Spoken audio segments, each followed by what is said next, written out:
Halo semuanya, jadi pada video kali ini aku akan membahas kembali mengenai bagian dari linguistik mengenai semantik. Semantik making meaning with a word. Dalam Indonesia, semantik membuat makna dengan kata-kata Introduction to Linguistics.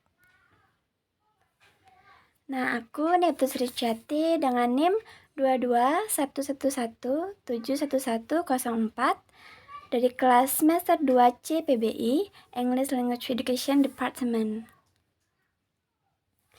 Adapun 8 table of contents atau topik yang akan dibahas dalam materi kali ini.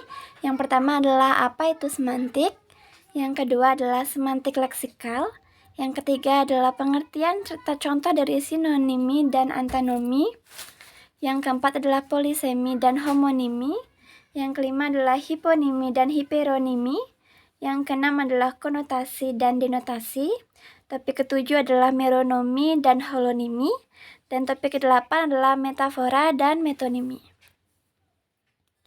Dimulai dari topik pertama, apa itu semantik? Semantik adalah cabang ilmu linguistik yang mempelajari makna dalam bahasa. Ini mencangkup analisis dari apa yang membuat kata, frase, kalimat, dan teks memiliki makna. Bagaimana makna ini dapat dipahami oleh penutur, dan bagaimana makna ini bisa berubah dalam konteks yang berbeda. Semantik memiliki beberapa subbidang, yaitu semantik leksikal, semantik frasa dan kalimat, semantik pragmatik, semantik formal, semantik komputasional, semantik kognitif, dan semantik sosial. Kali ini kita akan membahas secara mendalam mengenai semantik leksikal. Nah, apa sih semantik leksikal itu? Semantik leksikal adalah subbidang dari semantik yang berfokus pada studi tentang makna kata atau lexemes. Ini termasuk bagian kata-kata berinteraksi satu sama lain, bagaimana mereka membentuk konsep, dan bagaimana makna mereka dapat berubah sepanjang waktu atau di antara budaya yang berbeda. Jadi semantik leksikal memastikan bahwa saat berkomunikasi, seseorang mendapatkan makna yang ingin disampaikan. Adapun bagian-bagian dari semantik leksikal, yang pertama adalah sinonimi dan antonimi. Sinonimi merupakan bagian dari semantik leksikal tentang kata-kata yang memiliki makna yang sama atau sangat mirip, atau biasanya kita kenal di bahasa Indonesia dengan sinonim. Misalnya dalam bahasa Indonesia, kata besar itu memiliki arti yang sama dengan luas, bisa memiliki makna yang sama dalam beberapa konteks. Yang kedua adalah antonimi, bagian dari semantik leksikal yang membahas tentang kata-kata dengan makna yang berlawanan, merupakan kebalikan dari sinonimi. Misalnya kata panas berlawanan dengan kata dingin, itu bisa disebut dengan antonimi. Selanjutnya adalah polisemi dan homonimi. Polisemi merupakan bagian dari semantik leksikal tentang kata-kata yang memiliki lebih dari satu makna terkait. Misalnya dalam bahasa Inggris, bank bisa berarti lembaga finansial, bank juga bisa berarti tepi sungai. Yang kedua adalah homonimi. Bagian dari semantik leksikal tentang kata-kata yang memiliki bentuk yang sama tetapi makna yang berbeda. Misalnya dalam bahasa Indonesia, kunci bisa berarti alat untuk membuka pintu, atau kunci bisa berarti aksi untuk mengunci pintu. Selanjutnya, bagian dari semantik leksikal adalah hiponimi dan hiperonimi. Hiponimi adalah kata yang digunakan untuk menggambarkan kategori yang lebih spesifik atau lebih sempit yang termasuk dalam kategori yang lebih umum atau lebih luas. Seperti contohnya, mobil, bus, dan sepeda adalah hiponim dari kendaraan atau kelompok dari kendaraan. Selanjutnya adalah hiperonimi. Hiperonimi mencakup kategori yang lebih spesifik atau lebih sempit. Misalnya dalam bahasa Indonesia, kendaraan adalah hiperonim dari mobil, bus, dan sepeda karena semua jenis kendaraan ini termasuk dalam kategori yang lebih umum, yaitu kendaraan.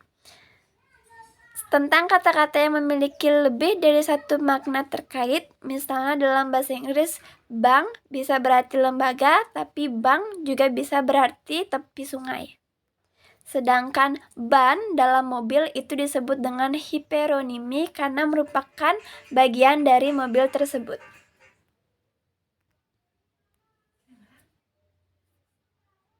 Selanjutnya adalah konotasi dan denotasi. Konotasi merujuk pada makna, ide, atau perasaan yang diasosiasikan dengan suara kata di luar definisi dasarnya.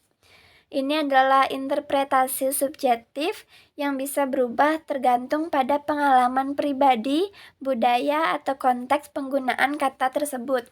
Misalnya, kata burung mungkin memiliki konotasi kebebasan atau kedamaian bagi beberapa orang, tapi berdasarkan bagaimana burung sering digambarkan dalam literatur dan budaya populer, burung adalah sebuah hewan atau spesies. Yang kedua adalah denotasi. Denotasi merujuk pada makna dasar atau literal dari suatu kata pengertian yang dapat ditemukan dalam kamus. Ini adalah definisi objektif dari suatu kata yang tidak berubah tergantung pada konteksnya.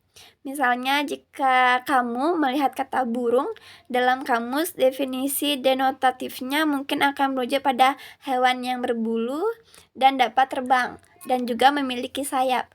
Lebih ke seperti mendescribing sesuatu atau mengidentifikasi struktur yang ada pada hal yang dijadikan topik. Selanjutnya adalah meronomi dan holonimi. Meronomi merujuk pada hubungan bagian keseluruhan, di mana suatu kata merujuk kepada bagian dari sesuatu yang lebih besar. Misalnya dalam bahasa Indonesia, kata-kata seperti ban, mesin, dan jok adalah meronim dari kata mobil karena mereka merujuk ke bagian mobil atau komponen dari mobil. Berbeda dengan holonimi, merujuk pada hubungan keseluruhan.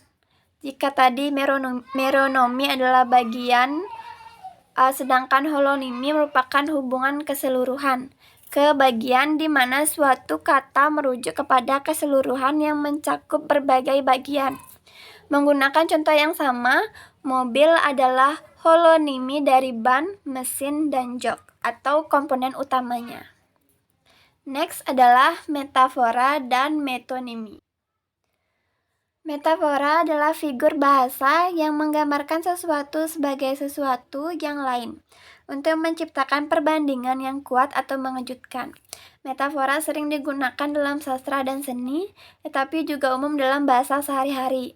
Misalnya, pernyataan waktu adalah uang adalah metafora yang menggambarkan konsep waktu sebagai sesuatu yang berharga dan dapat habis, mirip dengan uang. Selanjutnya adalah metonimi. Metonimi adalah figur bahasa di mana sesuatu diwakili oleh sesuatu yang lain yang berhubungan erat dengannya. Misalnya dalam ungkapan, Bali telah menarik banyak wisatawan setiap tahun. Kata Bali digunakan sebagai metonimi untuk berbagai atraksi wisata, kebudayaan, dan pengalaman yang ditawarkan oleh tempat tersebut. Nah, kesimpulan pada setiap bagian yang saya pelajari hari ini mengenai definisi bagian semantik leksikal dan fitur-fiturnya. Semantik leksikal merupakan bagian dalam linguistik yang membahas dalam mengenai makna kata. Semantik leksikal bertujuan memberikan pemahaman makna dalam berkomunikasi sehingga kita saat berkomunikasi, saat ingin menyampaikan kata atau kalimat, terhindar dari ambiguitas. Mungkin sekian presentasi saya mengenai semantik leksikal atau bidang semantik. Terima kasih telah menyaksikan.